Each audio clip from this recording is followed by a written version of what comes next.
السلام علیکم۔ مزید ناولز کے لیے ہمارے چینل کو سبسکرائب کر لیں۔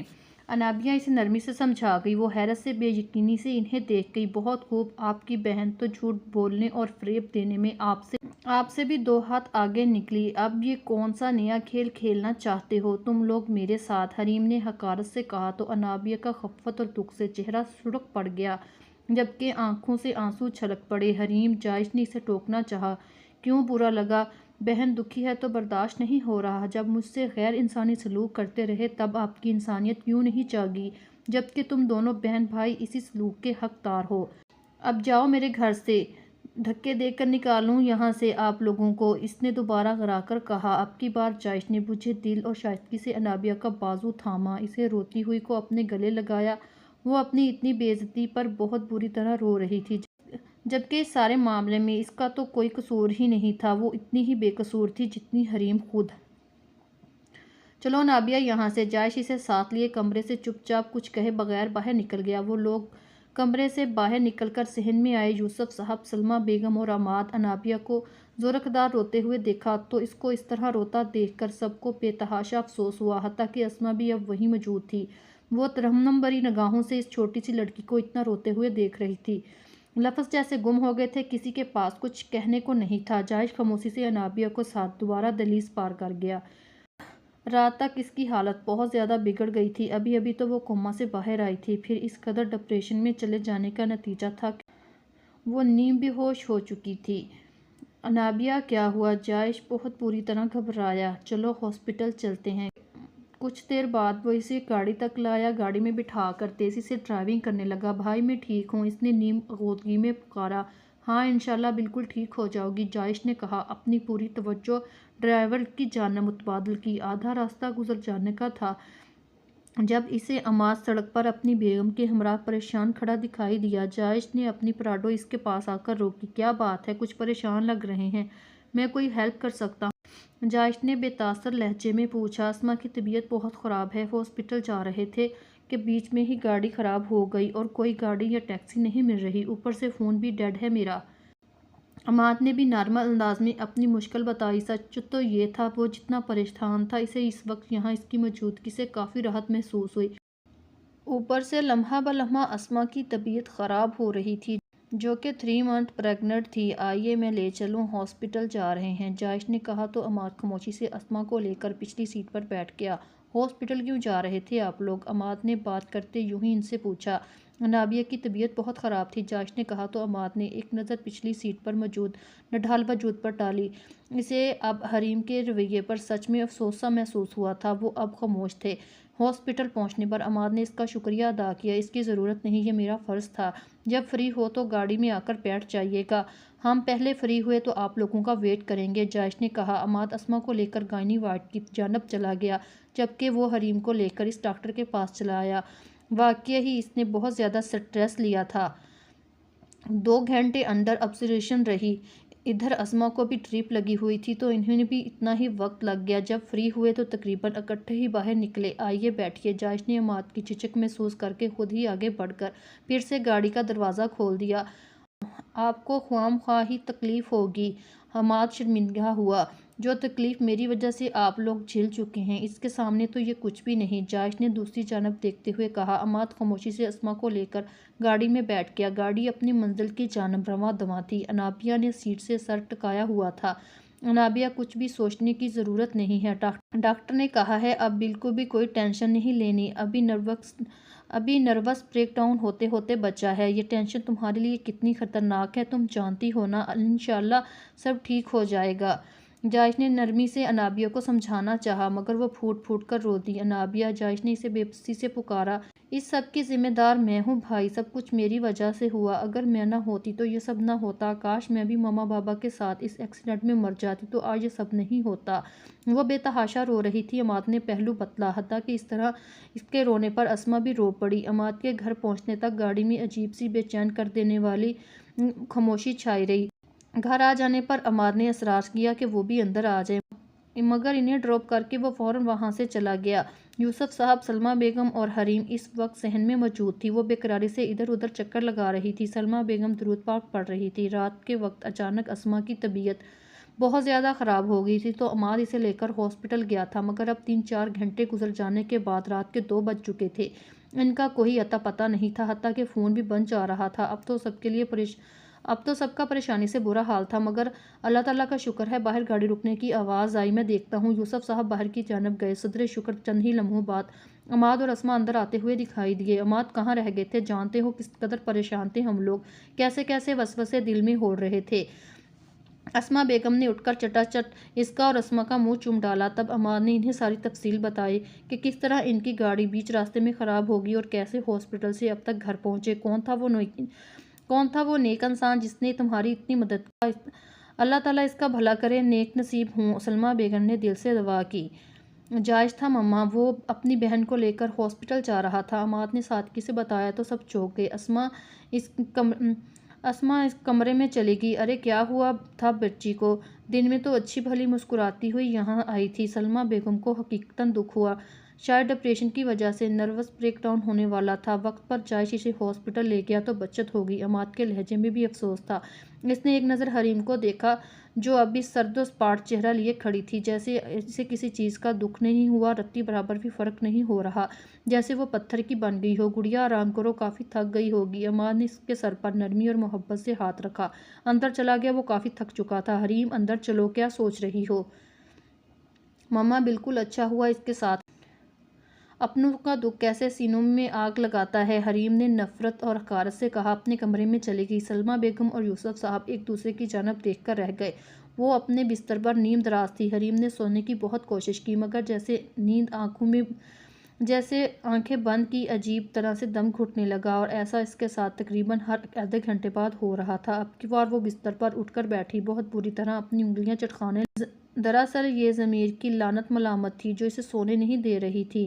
2 آنسو بہاتی آنکھیں اسے تصور میں آ کر بے چین کر رہی تھی۔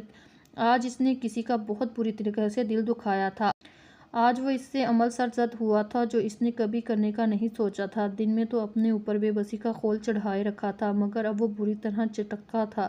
یہ سچ تھا، وہ شخص اس کا مجرم تھا اور حریم اسے کبھی بھی معاف کرنے کا ارادہ نہیں رکھتی تھی۔ مگر اس سارے قصے میں انابیہ کا سرے سے کوئی قصور نہیں تھا جسے حریم نے اس قدر بدسلوکی کی۔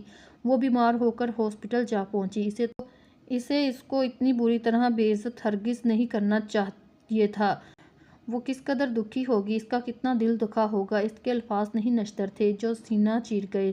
ضمیر بار بار ملامت کرتا رہا۔ وہ بستر پر نیم دراز ہوئی تو اچانک نظر ممتا پر پڑی۔ اس نے دونوں ہاتھ اپنی کوکھ پر رکھے۔ ایک الگ ہی احساس تھا، انوکھا، اچھوتا، مگر وہ اس رات ساری رات بے چین رہی، بالکل ڈھنگ سے نہیں سو سکی۔ اگلی صبح اس کی آنکھ کھلی تو سب سے پہلا خیال اسی کا آیا۔ حریم اٹھ بیٹھی۔ آخر کیا کروں کہ سکون آ جائے؟ وہ اپنے بال سمیٹتی پوری طرح جھنجھلائی، فریش ہو کر باہر آئی، سیدھا اسما کے کمرے میں گئی۔ وہ نڈال سی اب بھی آرام کر رہی تھی۔ عماد شاید کچن میں تھا۔ آج اتوار کا دن تھا، عماد اور یوسف صاحب گھر پر تھے۔ بھابھی، اس نے پکارا تو اسما اس کی جانب متوجہ ہوئی۔ وہ دھیمے سے اٹھ کر نیم دراز ہوئی۔ ارے اٹھ کیوں رہی ہیں، لیٹی رہیں پلیز، حریم نے کہا تو وہ مسکرا دی۔ میں ٹھیک ہوں، ایک بات پوچھوں بھابھی؟ ہاں پوچھو۔ رات بھی جب گھر واپس آئی تھی اتنی اداس تھی، شاید روئی بھی تھی، کیا ہوا تھا؟ حریم نے پوچھا تو اسما چپ سی کر گئی، لیکن پھر بول ہی دیا، انابیہ کی وجہ سے وہ بیمار تھی اور رو رہی تھی۔ جانتی ہو وہ اپنے بھائی سے کیا بول رہی تھی؟ کاش وہ بھی اپنے والدین کے ساتھ ایکسیڈنٹ میں مر جاتی، تب اس کے لہجے کی بے بسی نے مجھے اداس کر دیا تھا، اسما نے کہا تو حریم کا دل مزید بوجھل ہونے لگا۔ اسما کا اداس چہرہ دیکھ کر ادھر ادھر کی باتیں کرنے لگی، مگر حریم کے دھیان کی سوئی ادھر ہی اٹکی ہوئی تھی۔ وہ پورا دن لاشعوری طور پر کسی کا انتظار کرتی رہی، اس الجھن کا حل اسی کے پاس تھا شاید۔ لیکن جب پورا دن گزر گیا اور عصر کے بعد تیزی سے شام ڈھلنے لگی تو اس کے لبوں پر بار بار طنزیہ مسکراہٹ رنگ جاتی۔ بس اتنا ہی دمخم تھا محبت میں، اپنی اور اپنی بہن کی ایک بےعزتی نہیں برداشت کر سکا۔ یہ ہے اس آدمی کی 2 کوڑی کی محبت۔ طبیعت پر چھائی بیزاری کی وجہ سے جانے کتنی منفی سوچیں وجود کو گھیرے ہوئے تھی۔ وہ یوں ہی دنیا جہان سے بیزار صحن میں پودوں کو پانی دے رہی تھی جب گلی میں گاڑی رکنے کی آواز پر چونک اٹھی، دل کانوں میں بجنے لگا۔ بیٹھک کے دروازے پر دستخط ہوئی تو تمام احساسات اسی جانب متوجہ ہوئی، مگر وہ بظاہر اپنے کام میں مشغول ہو گئی۔ یوسف صاحب نے جا کر بیٹھک کا دروازہ کھولا تو جائش اندر آ گیا۔ ادھر باہر وہ پانی چھوڑ کر بیٹھک کے دروازے تک آئی۔ السلام علیکم، کیسے ہیں آپ؟ وعلیکم السلام، بالکل ٹھیک۔ دراصل میں آج کافی لیٹ ہو گیا۔ دن میں بھی انابیہ کی طبیعت خراب رہی، اسی لیے اس کی دیکھ بھال میں مصروف تھا، لیکن مجھے احساس ہے کہ ریم اب پوری طرح میری ذمہ داری ہے۔ اس کا نان نفتا، اس کی ہر ضرورت کو پورا کرنا میرا فرض ہے، اسی لیے اس کی طبیعت کا پوچھنے آیا تھا کہ کسی چیز کی ضرورت تو نہیں۔ جائش نے شرمندگی سے اپنے دیر پر آنے کی وضاحت پیش کی۔ کوئی بات نہیں بیٹا، یوسف صاحب کا لہجہ اس کی اچھائی اور نیک نیتی کے سامنے اس کی جانب نرم پڑ گیا تھا۔ کیا میں حریم سے مل سکتا ہوں؟ جائش کے اندر کہنے کی دیر تھی کہ جب باہر حریم اپنی جگہ سے بری طرح بکھلا گئی، فوراً قدم اپنے کمرے کی جانب کر لیے۔ حریم نے اپنے کمرے میں آ کر سانس لی۔ کمرے کے باہر سے قدموں کی چاپ سے وہ لاشعوری طور پر گھبرائی، کیونکہ وہ بری طرح بکھلاہٹ کا شکار تھی۔ ادھر وہ ہلکی دستک دے کر کمرے میں داخل ہوا تو کمرے کے بیچوں بیچ دیکھا جو گہرے گہرے سانس بھر رہی تھی۔ وہ بااختیار اس کے سارے فاصلے مٹاتا اس کے قریب آیا۔ کیا ہوا حریم، تم ٹھیک تو ہو؟ طبیعت ٹھیک ہے۔ جائش نے اس کے کندھے پر ہاتھ رکھا جو پہلے ہی بکھلائی ہوئی تھی۔ اس کے لمس سے اپنی جگہ سے ایک قدم پیچھے اچھلی اور کل کے رویے کے بعد اس کے اس قدر نارمل اور نرم لہجے پر جی بھر کر شرمندہ ہوئی۔ آپ سے مطلب، آپ اپنے کام سے کام رکھیے۔ اس کا لہجہ سرد تھا مگر کل جیسی کاٹ نہیں تھی۔ جائش بے اختیار مسکرا دیا۔ سارے معنی مطلب مجھے تمہیں سے ہیں جانے من، جائش نے محمول لہجے میں کہا۔ وہ بے باکی سے اس کی کمر کے گرد بازو حمائل کیے تو اس کا چہرہ غصے اور شرم و حیا کی امیز سے سرخ ہوتا بھاپ چھوڑنے لگا، جبکہ وہ سوچ رہی تھی کہ یہ شخص کس مٹی کا بنا ہوا ہے۔ کل اتنی انسلٹ کے بعد آج پھر اس کے چونچلے اٹھانے میں مصروف ہے۔ آپ کی ہمت کیسی ہوئی مجھے چھونے کی؟ دور ہٹیے مجھ سے، اس نے سخت مذمت کی۔ او بیگم ہلکان کیوں ہو رہی ہو؟ چھوڑ دوں گا، بس جو پوچھ رہا ہوں وہ بتا دو، میرا بیبی ٹھیک ہے نا؟ بالکل، جائش نے اس کے کان میں سرگوشی کی۔ ٹھیک ہے، اس نے جان چھڑوانے کو دانت پیس کر کہا تو جائش نے مسکراتے ہوئے اسے اپنے اثار سے آزاد کر دیا۔ میں فروٹس وغیرہ لایا تھا، وعدہ کرتا ہوں تم سے کوئی آنچ نہیں آنے دوں گا، بس بہت خیال رکھنا اپنا۔ منتھلی چیک اپ کے لیے میں ہی لے کر جایا کروں گا تمہیں، منع کرو گی بھی تو نہیں مانوں گا، روز تمہیں منانے آؤں گا، جب تک نہیں مانو گی تم سے معافی مانگتا رہوں گا، درخواست کرتا رہوں گا۔ میری زندگی کا مقصد تمہیں خود سے محبت کرنے پر مجبور کرنا ہے، تمہاری ہر ذمہ داری اٹھانے کے لیے میں ہوں۔ کسی بھی چیز کی ضرورت ہو تو میں حاضر ہوں، چلتا ہوں، اپنا خیال رکھنا۔ وہ نرمی سے کہتا واپس مڑا، جبکہ سارے اس لیکچر کا اس پر رتی بھر بھی اثر نہیں ہوا۔ ہاں مگر مجھے انابیہ کا نمبر چاہیے، اس نے اچانک سے کہا تو جائش کے قدم اپنی جگہ ٹھٹک کر رکے۔ خود پر شادی مرگ کی کیفیت طاری کرتے ہوئے وہ پیچھے مڑا۔ کیوں چاہیے؟ جوش جذبات میں انتہائی ہے، بتانا ضروری نہیں سمجھتی، اس نے حساب بے پاک کیا۔ انابیہ کے بھائی کا نمبر نہیں چاہیے، اس نے چھیڑا نہیں۔ وہ کاٹ دار لہجے میں بولی تو وہ کھل کر ہنس دیا۔ جائش نے اپنے موبائل سے اس کے نمبر پر انابیہ کا نمبر سیٹ کیا۔ وہ وہیں جمع کھڑا رہا تو حریم نے اسے گھورا۔ آپ تشریف لے جا سکتے ہیں آپ، حریم نے کہا، مگر وہ تیزی سے اس تک آیا، اس کا چہرہ ہاتھوں کے پیالوں میں بھر کر ایک شدت بھرا پرتش لمس اس کے ماتھے پر چھوڑا، اس سے پہلے کہ وہ مزاحمت کر پاتی۔ جائش نے اس کی نرم و گلاس گالوں کو اپنے لمس سے بوجھل کر دیا، اس کے حروف بھرے لمس کا اعجاز۔ اس کے گال لال ٹماٹر ہو گئے۔ یہ کارنامہ سر انجام دے کر وہ فوراً وہاں سے کھسکا تھا۔ حریم جو صدمے صدقے سی کیفیت میں ہوش میں آ کر اسے زیر لب کافی معتبر لقبات سے نوازا۔ انابیہ اپنے کمرے میں آ کر مغرب کی نماز ادا کر رہی تھی، جبکہ امتیاز ہلکی سی دستک دے کر کمرے میں داخل ہوئی۔ انابیہ بی بی کوئی مہمان آئے ہیں، بول رہے ہیں سردار سے ملنا ہے، تو انہیں کہو وہ گھر پہ نہیں ہے۔ جی بولا ہے، کہتے ہیں انتظار کریں گے، ملے بغیر نہیں جائیں گے۔ ایسا کون ہے؟ پتہ نہیں، کہتے ہیں امریکہ سے آیا ہوں۔ اچھا میں دیکھتی ہوں۔ انابیہ اپنی جگہ سے اٹھی اور آہستگی سے ڈرائنگ روم کی جانب ہلکے پیلے سوٹ اور سفید چادر نما دوپٹہ حجاب سٹائل میں لیے وہ ڈرائنگ روم میں داخل ہوئی۔ وہ جو کوئی بھی تھا، بلیک ڈنر سوٹ میں ملبوس لمبا چوڑا شخص اپنے موبائل میں مصروف تھا۔ السلام علیکم، انابیہ نے دھیمے لہجے میں سلام کیا۔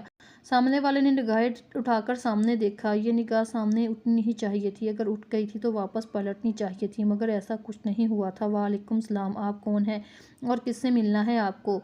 یہ سردار جائش جگیر کا ہی گھر ہے، اس نے سکون سے پوچھا۔ انابیہ کی آنکھیں حیرت سے پھیل گئی۔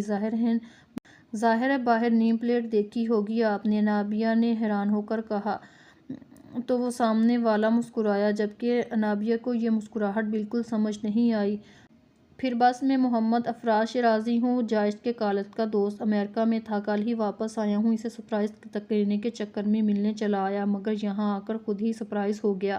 وہ نرمی سے بول گیا، جبکہ آخری الفاظ انابیہ کے سر پر گزر گئے۔ میں فون کرتی ہوں بھائی کو، بلکہ وہ آتے ہوں گے، آپ ویٹ کریں، میں آپ کو لیے کچھ بھجواتی ہوں، وہ بول کر جانے لگی۔ سنیے، اس نے پکارا۔ جی آپ کا نام کیا ہے؟ جی نام پوچھا ہے میں نے، کوئی اتنا مشکل سوال نہیں، افراز نے لاپرواہی سے کہا۔ میں اجنبیوں کو اپنا نام نہیں بتاتی۔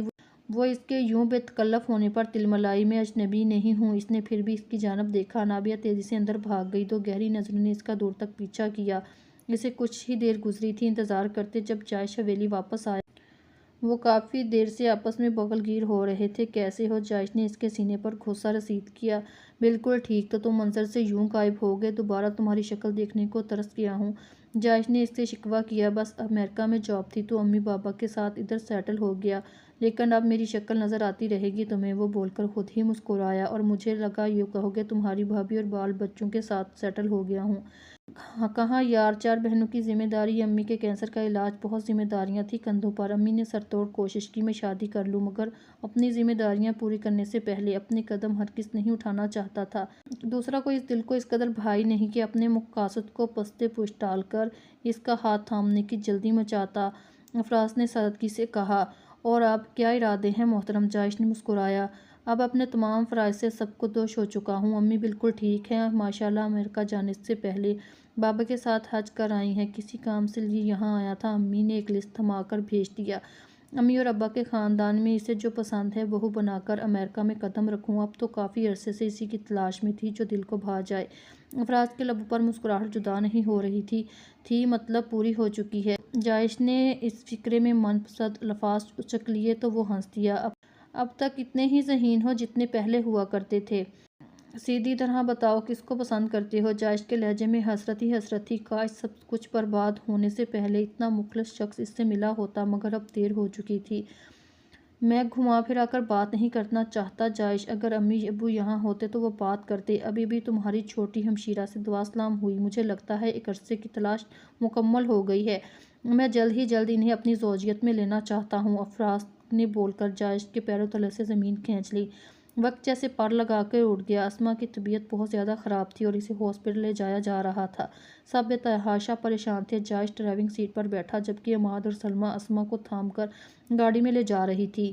میں بھی ساتھ چلوں گی، بے حال ہوتے حریم نے ضد کی، جس کی خود کی طبیعت انتہائی حساس اور نازک موڑ پر تھی، کسی بھی وقت آ سکتا تھا۔ بھابھی ضد مت کریں، خود کی طبیعت ٹھیک نہیں ہے، چلو اندر۔ انابیہ نے اس کا بازو تھاما، اندر کی جانب چل دی۔ کتنی مرتبہ کہا ہے آپ ہی کہا کرو، بھابھی مت بلایا کرو۔ اس نے بیزار سی شکل بنائی۔ 6 ماہ کا بھی عرصہ گزر جانے کے بعد اس کی نفرت میں رتی بھر فرق نہیں پڑا تھا۔ آج بھی وہ شخص اس کی جنونی محبت کے لیے نامعتبر ٹھہرے تھے۔ 6 ماہ سے وہ روز اس کے پاس آتا، اسے معافی مانگتا، اس کا ماتھا چومتا اور چلا جاتا، مگر اب وہ اس سے اس قدر بیزار تھی کہ جتنی پہلے تھی، مگر انابیہ پر اعتبار کرتی تھی۔ انابیہ نے ان 6 ماہ میں جو تحمل مزاجی سے اس کی دیکھ بھال کی تھی وہ تعریف کے قابل تھی۔ اچھا نہیں کہتی، لیٹ جائیں، آرام کریں، انابیہ نے نرمی سے کہا، اور بیڈ پر نیم تراز ہو گئی۔ مگر ابھی کچھ دیر گزری تھی کہ حریم کی دل خریز چیخوں سے پورا گھر گونج اٹھا۔